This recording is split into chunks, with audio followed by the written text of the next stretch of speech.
నమస్తే. మన గాంధీగిరి వార్తలకు స్వాగతం.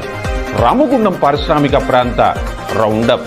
ఈరోజు గాంధీగిరి అందిస్తున్న ప్రత్యేక వార్తలు చదువుతున్నది దయానంద్ గాంధీ. ఈ రోజు గాంధీగిరి వార్తలను సమర్పిస్తున్నది శ్రీకాంత్ కంటి దవాఖానా. హోల్బెల్ కు కంటిపాప, అన్ని వర్గాలకు వెలుగు కిరణం. డాక్టర్ శ్రీకాంత్ సారథ్యంలో వైద్య సేవల్లో శ్రీకాంత్ కంటి దవాఖానా. ఏప్రిల్ 15 నుండి ప్రతి గురువారం ఉచిత వైద్య నేత్ర శిబిరం. కంటి పొరకు ఆపరేషన్ 5,000 రూపాయలకే చేయబడును.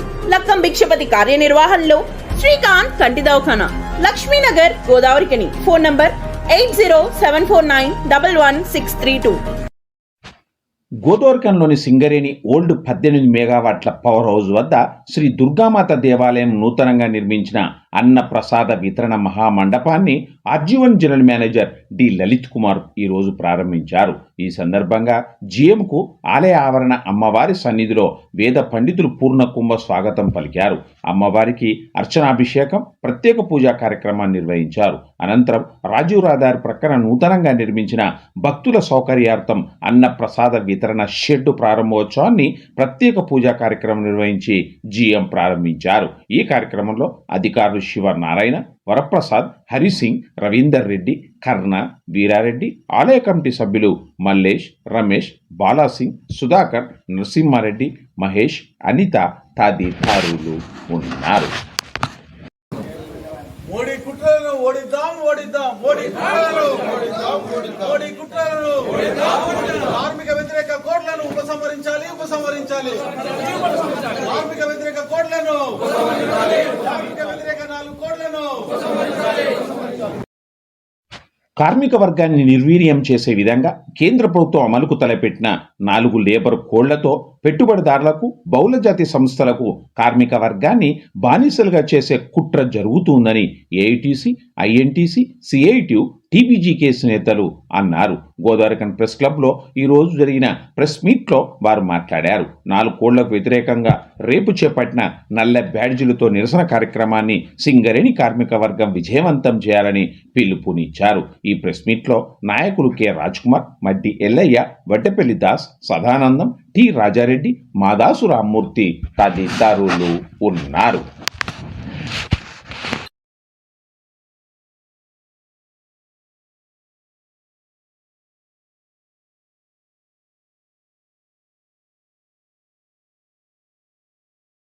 కార్మిక వర్గం అంతా ఆందోళన ఉన్నారు. ప్రధానంగా మోడీ ప్రభుత్వం వచ్చిన తర్వాత ప్రజాస్వామ్య పద్ధతిని కాకుండా మొత్తం పార్లమెంట్లో బలం ఉందని చెప్పి దేశమంతా కరోనాలో అల్లాడుతుంటే 2019-2020లో భారతదేశంలో ఉన్న కార్మిక చట్టాలను 29 కార్మిక చట్టాలను 4 కోడ్లుగా చేసి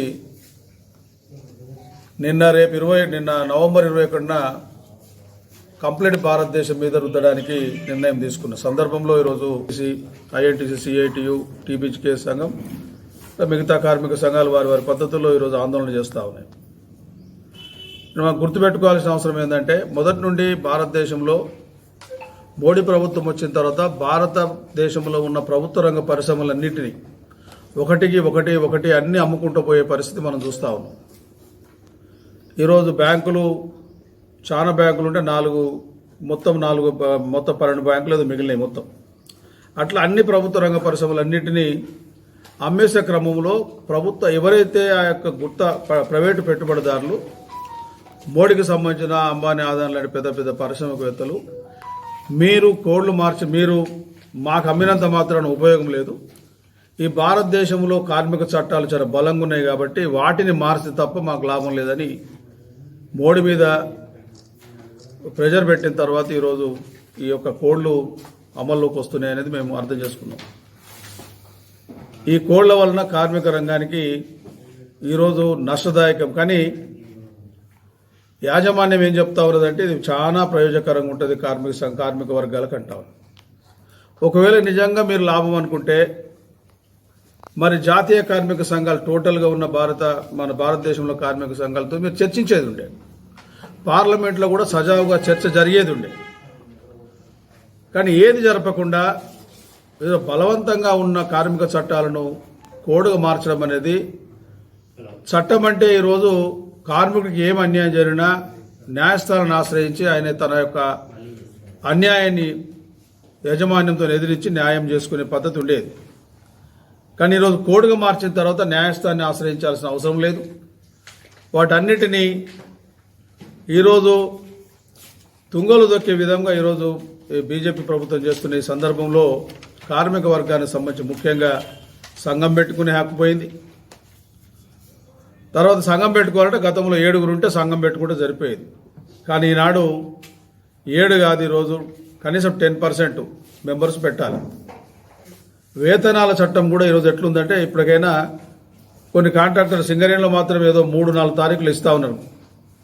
కానీ ఇది ఏదైనా యాజమాన్యం ఇష్టమానుసారంగా చేసుకునే హక్కును ఈరోజు 4 కోళ్లు కట్టబెట్టింది.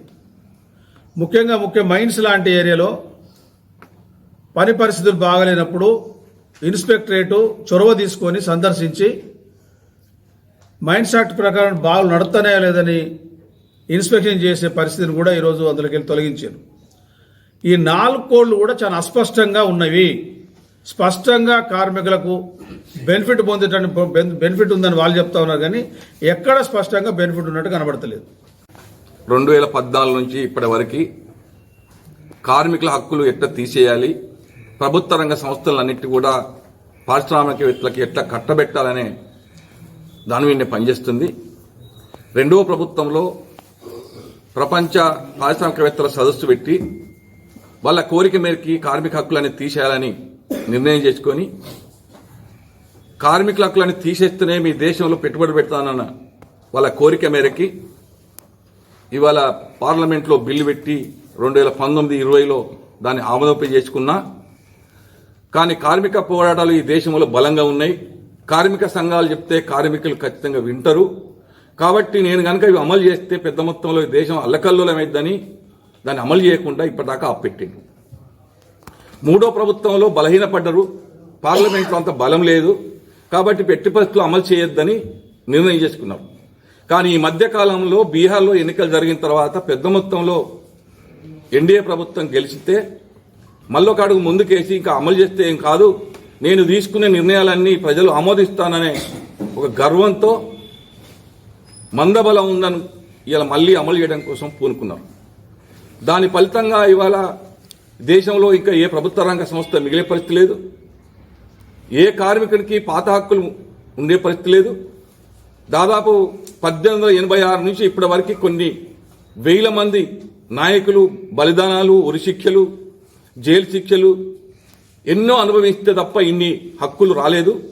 ఇలా హక్కులన్నీ ఒక్క కలంపోటుతో మొత్తం తీసేయాలని చూసేదానికి వ్యతిరేకంగా ఈ దేశంలో పెద్ద మొత్తంలో ఒక విప్లవం, కార్మిక వ్యతిరేకత భావంతో ఇలా ఉద్యమాలు సమ్మెలు జరుగుతున్నాయి. అందుకనే నరేంద్ర ప్రభుత్వం దాన్ని వెంటనే తీసుకోవాలని ఎంకరేజ్ తీసుకోవాలని కోరుతా ఉన్నాం. కేంద్ర ప్రభుత్వం నవంబర్ 21 నుండి అమలు పూనుకున్నటువంటి 4 లేబర్ కోడ్స్ పూర్తిగా కార్మిక వర్గాన్ని నిర్వీర్యం చేసి ఈ దేశంలోని పెట్టుబడిదారులకు, ప్రపంచ బ్యాంకుకు, బహుళజాతి సంస్థలకు లేదా అమెరికన్ సామ్రాజ్యవాదానికి ఈ ప్రజలను కార్మికుల్ని బానిసలుగా మార్చడానికి ఉపయోగపడుతుంది తప్ప ఈ దేశ అభివృద్ధి గాని, ఈ ప్రజల అభివృద్ధి గాని, కార్మికుల పురోభివృద్ధి గాని ఏ రకంగానూ ఉపయోగపడదు. ఈ విషయాన్ని కార్మిక వర్గంలో విస్తృత ప్రచారం చేయడానికి ఈ 29 చట్టాలను 4 కోడ్లుగా మార్చడం వల్ల సంభవిస్తున్నటువంటి నష్టాన్ని, కార్మిక వర్గం కోల్పోయే హక్కులపైన విస్తృత ప్రచారం చేయడానికి ఇవాళ జాతీయ స్థాయిలో కార్మిక సంఘాలు పనిచేస్తా ఉన్నాయి. అందులో భాగంగానే ఇవాళ రేపటి నుండి జరగబోయేటువంటి నిరసన పోరాటాల్లో కార్మికులు భాగస్వామ్యం కావాలని పిలుపునిస్తా ఉన్నాం. అదేవిధంగా భవిష్యత్తులో నిరవధిక సమ్మె పోరాటానికైనా కార్మికులు నిలబడాలని, ఆ రకంగా ఈ ప్రభుత్వానికి తగిన గుణపాఠం చెప్తే తప్ప ఇవాళ ఎన్నికల్లో వచ్చినప్పుడు ఒక రకమైనటువంటి ఒక ఉన్మాదాన్ని సృష్టించి ప్రజల్ని గందరగోళపరిచి ఎన్నికల్లో గెలవడం ద్వారా మాత్రమే ఆ గెలుపును చూపించి ఇవాళ మేము ఏం చేసినా చెల్లుబాటు అయింది అనేది మోడీ ఆలోచిస్తా ఉన్నాడు.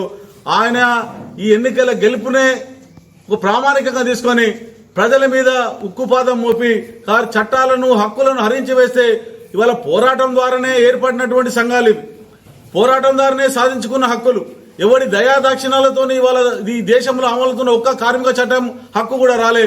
అందుకని ఇటువంటి దుర్మార్గంగా ఈ కార్మిక హక్కులను అణచివేస్తానని కార్మిక సంఘాలను తొక్కిపడతానని తాను చెప్పిందే వేదంగా ఇవాళ ఈ గవర్నమెంట్ కు మేము ఒకటే చెప్తున్నాం, ఎన్డీఏ గవర్నమెంట్ కు ఈ చట్టాలతోని కార్మికులతోని ఆడుకున్నట్టయితే రాబోయే తరాలకు మీరు న్యాయం చేసిన వాళ్ళు కాదు, అన్యాయం చేసిన వాళ్ళు అవుతారు. కాబట్టి ఇదంతా కార్మికులు గమనిస్తారు, నిశ్చితంగా గమనిస్తారు. కాబట్టి మీరందరూ కార్మికులకు సపోర్ట్ గా ఉన్నట్టయితే మేమందరం సపోర్ట్ గా ఉంటాం. కాబట్టి Jagadamba linen cotton store Godavari ఖనిలోనే మొట్టమొదటి అతిపెద్ద జెంట్స్ క్లాత్ షోరూమ్. రాబోయే పండుగలు మ్యారేజ్ సీజన్ కోసం స్పెషల్ ఆఫర్స్. 999 రూపాయలకే 4 ప్యాంట్ క్లాతులు, 999 రూపాయలకే 4 షర్ట్ క్లాతులు, 999 రూపాయలకే 2 రేమాన్ ప్యాంట్ క్లాతులు, 999 రూపాయలకే 2 అరవింద్ ప్యాంట్ క్లాతులు, 599 రూపాయలకే మీటర్ 60 వైట్ లెనిన్ షర్టింగ్, 799 రూపాయలకే metre 70 lea white linen shirting, 899 రూపాయలకే metre 80 lea white linen shirting, 999 రూపాయలకే metre 100 lea white linen shirting. Jagadamba linen cotton store, Lakshminagar, Godavarikhani. ప్రధానమంత్రి నరేంద్ర మోడీ ప్రభుత్వానికి వ్యతిరేకంగా సింగరేణి కార్మిక గళాన్ని విప్పాలని, రేపు నల్ల బ్యాడ్జీలు ధరించి విధులకు హాజరు కావాలని సింగరేణి ఉద్యోగుల సంఘం, ఏఐఎఫ్టియు, టీఎన్టీసీ, ఐఎఫ్టియు తదితర 6 కార్మిక సంఘాలతో ఏకమైన సింగరేణి కార్మిక సంఘాల ఐక్య వేదిక సింగరేణి కార్మికులకు పిలుపునిచ్చింది. గోదావరిఖని ప్రెస్ క్లబ్లో ఈరోజు జరిగిన ప్రెస్ మీట్లో ఐక్య వేదిక నేతలు మాట్లాడారు. ఈ ప్రెస్ మీట్లో యూనియన్ నేతలు ఉన్నారు.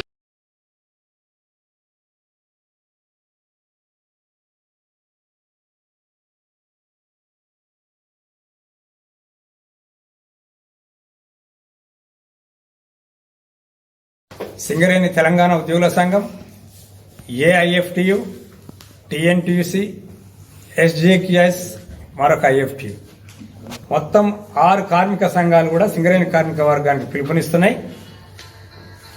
రేపటి నల్ల బ్యాడ్జీలు పెట్టి ధరించే కార్యక్రమంలో రాష్ట్ర వ్యాప్తంగా మన రీజన్లో పెద్ద ఎత్తున కార్మికులు బ్లాక్ బ్యాడ్జెస్ ధరించి మోడీ ప్రభుత్వానికి వ్యతిరేకంగా గళాన్ని విప్పాల్సిందిగా సింగరేణి కార్మిక సంఘాల ఐక్య వేదిక సింగరేణి కార్మిక వర్గానికి పిలుపునిస్తుంది. సింగరేణి కార్మిక వర్గం అనేక పోరాటాల చరిత్ర ఉంది. ఎన్నో నల్ల చట్టాలకు వ్యతిరేకంగా రోజుల ధరబడి నెలల ధరబడి సమ్మెలు చేసి హక్కులు సాధించుకొని నిలబడ్డటువంటి చరిత్ర ఉంది. కనుక ఈసారి మోడీ ప్రభుత్వం తెచ్చిన ఈ 4 కోడ్స్ రేపు భవిష్యత్తులో చాలా ప్రమాదం. ఇప్పటికే సింగరేణిలో అనేక రకాల అనిశ్చితమైనటువంటి పరిస్థితి ఏర్పడ్డది. దీనికి తోడు ఇవాళ ఈ చట్టాల సవరణ ద్వారా 12 గంటలు రాబోతుంది. ఇప్పట్లాగా టీ టైంలు, టిఫిన్ చేసి భోజనం టైంలు ఇవన్నీ కూడా లెక్కగట్టి మనల్ని అన్ని రకాలుగా ఉద్యోగాల నుంచి వెళ్ళగొట్టేటువంటి ప్రయత్నాలు వీళ్ళు చేస్తారు. అందుకని కార్మిక సంఘాలు ఇచ్చేటువంటి ఈ ఆందోళనలో, పిలుపులో భాగస్వాములు కావాలని మోడీ ప్రభుత్వం ఏమంటుందంటే, మేము వ్యాపారం చేసేటువంటి పని ప్రభుత్వాలది కాదు, వ్యాపారాలు వేరే వాళ్ళు చేసుకుంటారు, ప్రభుత్వం అడ్మినిస్ట్రేషన్ పరిపాలన చూస్తుంది. కనుక పరిశ్రమలన్నీ కూడా ఇవాళ ప్రైవేట్ వాళ్ళ చేతుల్లోకి పోయినాయి. కనుక వాళ్ళ ఆజ్ఞ మేరకు, వాళ్ళ ఒత్తిడి మేరకు ఇవాళ ఈ చట్టాలు రాబడ్డాయి. ఇది భవిష్యత్తులో దీని పరిణామాలు చాలా తీవ్రంగా ఉంటాయి. ఇది కేంద్రంలో ఉన్న బీజేపీ ప్రభుత్వం పార్లమెంట్లో 29 చట్టాలను 4 కోళ్లుగా ఆమోదింపజేసుకొని, అది మనకు కరోనా సమయంలో లాక్డౌన్ ఏర్పడిన తర్వాత బీజేపీ ప్రాంతాల్లో, రాష్ట్రాల్లో అక్కడ ఈ యొక్క చట్టాన్ని ముందు తీసుకురావడం జరిగింది.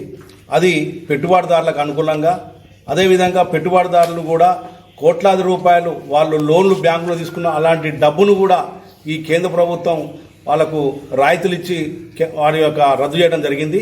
ఆ నేపథ్యంలో ఇంకా బలోపేతం చేయడం కోసం ఈరోజు ఈ ప్రభుత్వం మన జరిగిన ఎన్నికల్లో బీహార్లో గెలిచిన తర్వాత ఇంకా బరి తెగించి మరి ఈ కార్మిక వర్గం మీద మరి కత్తి తీసుకొచ్చిన ఈ యొక్క 4 కోళ్లకు వ్యతిరేకంగా ఏదైతే ఉందో పర్మనెంట్ కార్మికులే కాదు, ఈ భారతదేశంలో ఉన్న కోట్లాది మంది అసంఘటిత కాంట్రాక్ట్ కార్మికులు కూడా బలిగాయే పరిస్థితి ఉన్నది. మన సింగరేణికి వచ్చినట్లయితే ఉద్యోగ భద్రత కానీ, పెన్షన్ కానీ, అదేవిధంగా బోనస్ కానీ ఇలాంటివి కూడా ఎగిరిపోయే పరిస్థితి ఉన్నది. ఇప్పటికీ మనం కొట్టాడి సాధించుకున్న హక్కులు కూడా రేపు ఉండే పరిస్థితి ఉండదు. అదేవిధంగా నాయకత్వం కానీ యూనియన్లు కానీ ఇవి ఉండే పరిస్థితి కూడా ఉండదు. కాబట్టి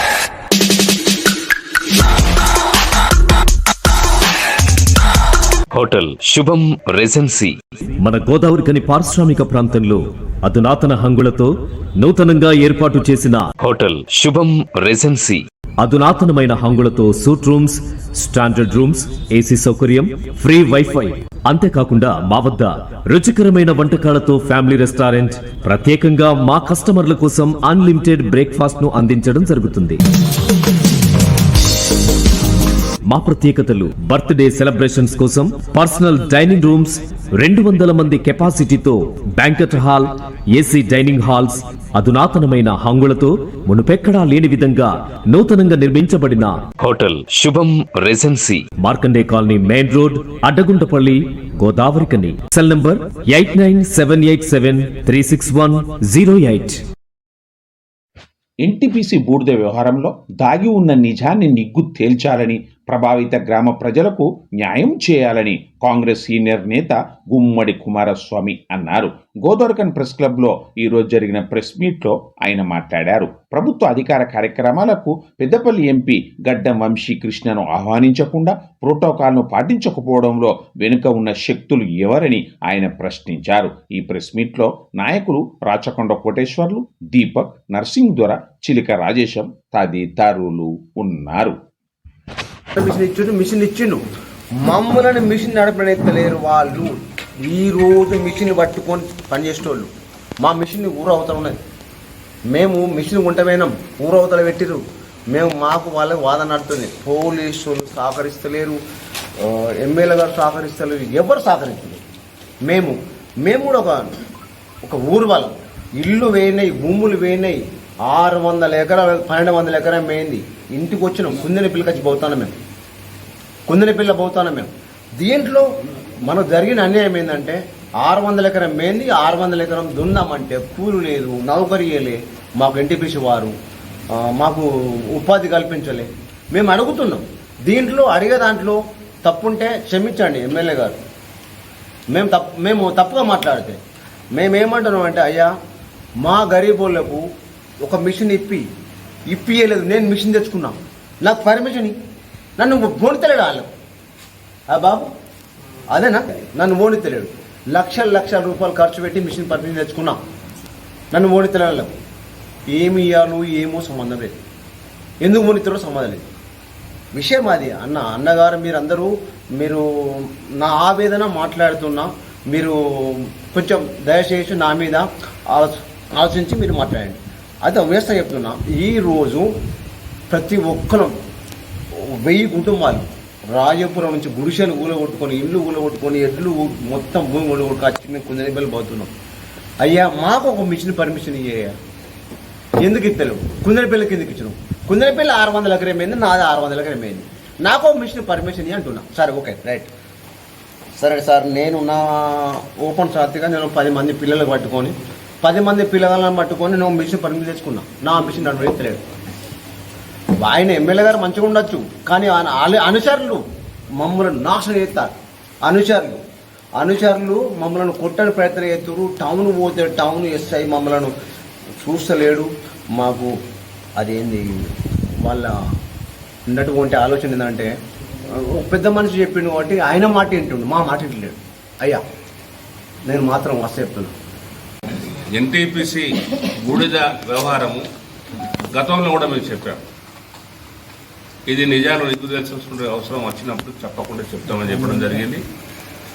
నేను ముఖ్యంగా అక్కడ దళిత వర్గాలకు సంబంధించినటువంటి వాళ్ళ as per norms and conditions ప్రకారము టెండర్ వేసి ఈఎండి కట్టి పర్మిషన్ ఇచ్చారు ఎన్టీపీసీ యాజమాన్యం. కట్టించిన తర్వాత ఎందుకు ఆపుతున్నారు? మిమ్మల్ని ఎవరు ఆపమన్నారు? అసలు అంతర్గామేశాయికి ఏం సంబంధము, ఎన్టీపీసీఐకి ఏం సంబంధం? ఈ బూడిద వ్యవహారంలో మీరు శాంతి భద్రతలకు ఏమైనా విఘాతం కలిగిస్తే మీరు జోక్యం అవసరం. మీరు మీ పరిధిలో ఉండవలసిందిగా మీ ఆ పై ఆఫీసర్లకు సూచన చేస్తున్నా, దయచేసి ఇది నేషనల్ హెచ్ఆర్సీకో లేకుంటే ఇంకో సంఘానికి పోయే విధంగా మీరు వివరిస్తే ఈ గోదావరి కాని ప్రాంతం నుండే 2 ఎస్సీ కమిషన్ మెంబర్లు, నేషనల్ స్టేట్ కమిషన్ మెంబర్లు ఉన్నారు. వాళ్ళందరూ కూడా మీ యొక్క వ్యవహార శైలి చెప్పాల్సినటువంటి అవసరం ఉంది. ముఖ్యంగా ఎన్టీపీసీ యాజమాన్యాన్ని మీరు సిఎస్ఆర్ నిధులు ఎవరి కొరకు ఖర్చు పెడుతున్నారు? మీరు దేనికి ఇక్కడ పర్యావరణం అంతా నాశనం చేస్తూ ఇక్కడి ప్రాంత యువకుల జీవితాలతో చెలగాటమాడుతూ ఈ విధమైన వ్యవహారం మిమ్మల్ని ఎవరు నడుపుమన్నారు? అసలు ఈ మిషన్లు ఏంటిది? ఈ బోర్డుది ఏంటిది? ఎవడు చేస్తాడు? ఈ అల్లిబిల్లిగలు ఎవడు? బినామీలు ఎవడు? దీని మీద నిజం నిగ్గుదేయాల్సిన అవసరం ఉన్నది. నేను పౌర సమాజాన్ని, పౌర హక్కుల సంఘాన్ని, మేధావులను నిజ నిర్ధారణకు ఆహ్వానిస్తున్నా. ప్రజా అభిప్రాయానికి రాండి, వెల్కమ్. ఎవడు తప్పు చేస్తే వాడు బాధ్యత వహించాలి. ఏమి ఇష్టం ఉన్న రాజ్యం ఏంటిది? బలం జిస్కే హాత్ మే బైసే ఇంకా అధికారం అన్నట్టు. ఎవడి చేతులు లాంటుంటే వాడే అధికారం అంటే మరి సామాన్యుడు ఎటు పోవాలి? దళితులు ఎటు పోవాలి? ఊరికి దూరంగా, గుడికి దూరంగా, బడికి దూరంగా 400 సంవత్సరాలు బతికినటువంటి దళిత జాతిని ఎందుకు వేధిస్తున్నారని అడుగుతున్నా. మరి మీరు ఇదే వ్యవహారం ఉంటే మందకృష్ణ మాదిగా వస్తాడు, చెన్నై వస్తాడు, అద్దెకి దయాకర్ వస్తాడు. ఇక్కడికి తీసుకొస్తాం మేము. ఈ ఎన్టీపీసీ యాజమాన్యం సంగతి ఏంటో తెలవాల్సిన అవసరం ఆసన్నమైంది. ఇప్పుడు ఈడీ నువ్వు ఎవరితో కుమ్మక్కైనవా? ఎన్టీపీసీ ఈడీ గారు, ఈ పోలీసులు ఏంటిది? ఈ సిఐ ఏంటిది? ఆ వెంకటస్వామి అంతర్గామ ఎస్ఐ వ్యవహార శైలి ఏంటిది? ఆయన ఏమనుకుంటాడు? సుప్రీం అనుకుంటాడు. ఇక్కడ ఆయన కన్నా పెద్ద పెద్ద ఐపీఎస్ ఆఫీసర్లు ఉన్నారు, ఐఏఎస్ ఆఫీసర్లు ఉన్నారు.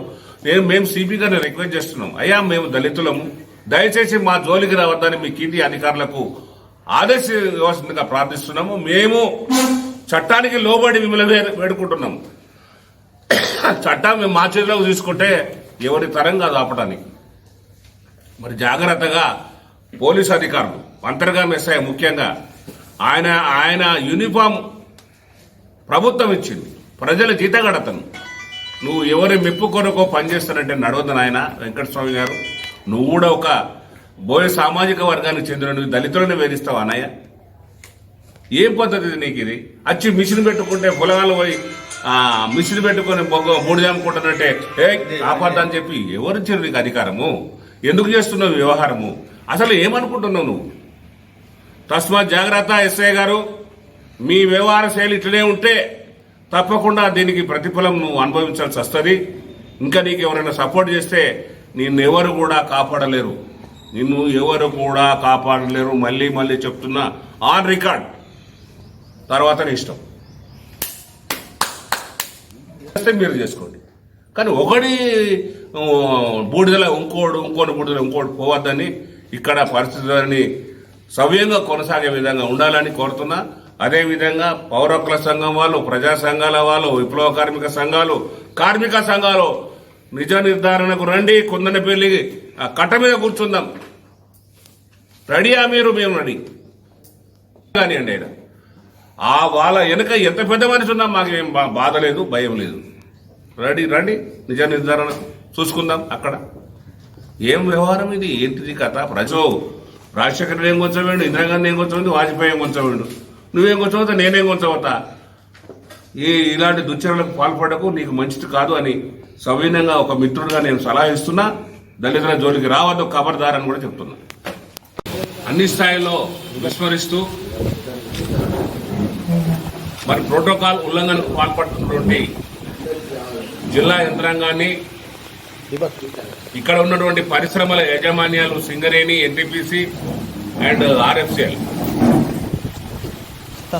ప్రభుత్వ ప్రజాప్రాతినిధ్య చట్టం కింద ఒక ప్రజాప్రతినిధికి ఏ విధమైనటువంటి గౌరవం ఇవ్వాలన్నటువంటి protocol system chief secretary frame చేసి మరి జిల్లా యంత్రాంగానికి, యాజమాన్యాలకు పంపిస్తడం జరుగుతుంది. స్థానిక ఎంపీ గారైనటువంటి గడ్డం వంశీకృష్ణ గారిని మొన్న ఈఎస్ఐ హాస్పిటల్ అఫీషియల్ గా టూర్ ప్రోగ్రాం ఇచ్చి వచ్చిన తర్వాత అక్కడ కనీస మర్యాదను కూడా పాటించకుండా, శుభ్రం చేయకుండా, లైనింగ్ కొట్టకుండా, ఒక టెంట్, ఒక కుర్చీ లేకుండా నిర్లక్ష్యంగా వ్యవహరిస్తున్నటువంటి బల్దియా కమిషనర్, ఇన్ఛార్జ్ కమిషనర్ నిర్లక్ష్యంగా వ్యవహరించడం కాకుండా, మొన్న ఈ మధ్యలో గత నెలలో మన 5వ తారీఖు నాడు జరిగినటువంటి విగ్రహాల విధ్వంసానికి అసలు కారకుడేవాడు, కూలగొట్టుమనుడేవాడు, కూల్చినుండేవాడు. కూల్చినుండి మీద ఏం చర్యలు తీసుకున్నారని నేను జిల్లా యంత్రాంగాన్ని ప్రశ్నిస్తున్నా. ముఖ్యంగా జిల్లా కలెక్టర్ గారు దీనికి బాధ్యత వహించాలి. అన్య మతస్థులు మన మున్సిపల్ కార్పొరేషన్ లో పనిచేస్తూ హిందూ దేవాలయాలను కూలగొట్టారు. ఈరోజు అన్య మతస్థుడు వేరే ఒక వ్యక్తి ఉన్నాడు మున్సిపల్ కార్పొరేషన్ లో, అతడు హిందూ దేవాలయాలను కూలగొట్టాడు. ఇది మత ఘర్షణలకు దారిచ్చేటువంటి పరిస్థితి ఉన్నది. అక్కడ బొందలు సమాధులు కూల్చేస్తారు సింగరేణి యాజమాన్యం. పర్యావరణం ఏమాత్రం కూడా పట్టించుకోవడం లేదు. ఇలా ఓపెన్ కాస్ట్ బాంబుల దెబ్బలకు పాయింట్ లేనంత అల్లకల్లోలం అయిపోతుంది. గ్రీన్ ట్రిబ్యునల్ కు మేము కంప్లైంట్ చేస్తాం సింగరేణి యాజమాన్యం పైన. మొన్న దసరా ఉత్సవాలను దీపావళి పీరియడ్ చేసిండ్రు. సింగరేణి యాజమాన్యము ఎవరి మెప్పు కొరకు ఇలాంటి కార్యక్రమాలు చేస్తున్నారని నేను అడుగుతున్నా.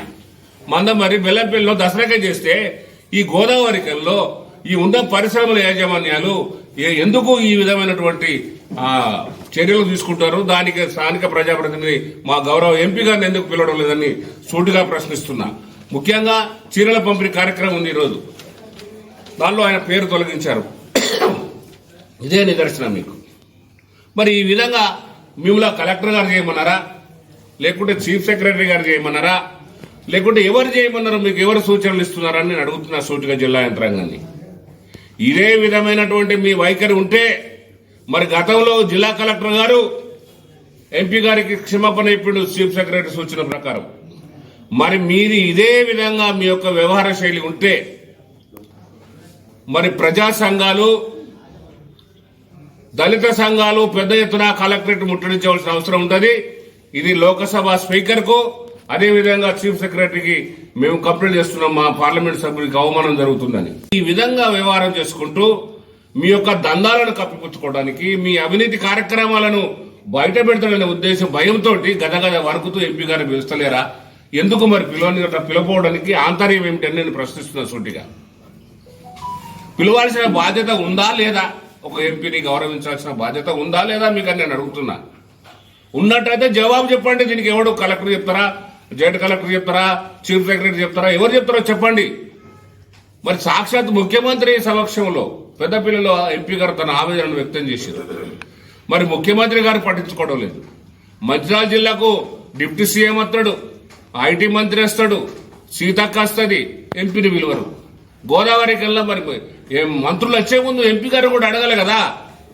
ఎంపీ గారు మీరు వస్తున్నారా, మీరు టైం ఇస్తారా అని ఎంపీ గారిని అడగాలి కదా మంత్రులు. మరి ప్రోటోకాల్ ఎందుకు పాటిస్తడం లేదు?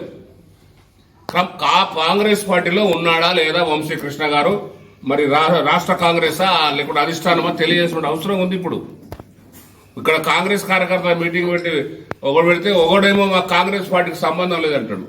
కాంగ్రెస్ అంటే కొందనేనా? ప్రైవేట్ లిమిటెడ్ ఏదైనా గుత్తకి ఇచ్చిరా మీకు, లేకుంటే టేకాదార్లా? నాకు అర్థమే కాదు. ఏది కాంగ్రెస్ అంటే అందరు కలిసేనే కాంగ్రెస్ రా నాయన. నువ్వు ఒక్కరినే కండు వేసుకుంటే కాదు. నీకు ఓటేసినోడు కాంగ్రెసే, ఓటేనోడు కాంగ్రెసే అనుకోవాలి. గెలిచిదాకానే పార్టీలు, గెలిచినాక అందరు మనిషి ప్రజాప్రతి ఎవరైనా. అది గుర్తు పెట్టుకుని బాధ్యతాయుతంగా వ్యవహరించవలసిందిగా జిల్లా యంత్రాంగాన్ని నేను తీవ్రంగా హెచ్చరిస్తున్నాను. మరి ఇదే విధమైనటువంటి మీ వైఖరి కొనసాగితే తప్పకుండా ప్రజా ప్రతిఘటన తప్పదు. నేను పౌర హక్కుల సంఘాన్ని, పౌర సమాజాన్ని కోరుతున్నా. ఇలాంటి నిరంకుశటువంటి వైఖరిని జిల్లా యంత్రాంగం ఏ జిల్లాలో లేదు, కేవలం పెద్దపల్లి జిల్లా నడుతుంది. దీని వెనుక ఎవరున్నారు? దీని ఆదర్శ శక్తులు ఎవరు? దీన్ని నడిపించే వాళ్ళు ఎవరు? ఎవరు బలం చూసుకొని మీరు ఈ విధమైనటువంటి చర్యలకు పాల్పడుతున్నారని అడుగుతున్నా. ఈ విషయంగా మేము పరిగణిస్తున్నాం. దీన్ని తప్పకుండా మేము లోకసభ స్పీకర్ గారికి, మన చీఫ్ సెక్రటరీ గారికి కంప్లైంట్ చేసిన తథ్యమని కూడా ఈ సందర్భంగా మనం చేస్తున్నాం. ఇంతటితో గాంధీగిరి వార్తలు సమాప్తం. నమస్కారం.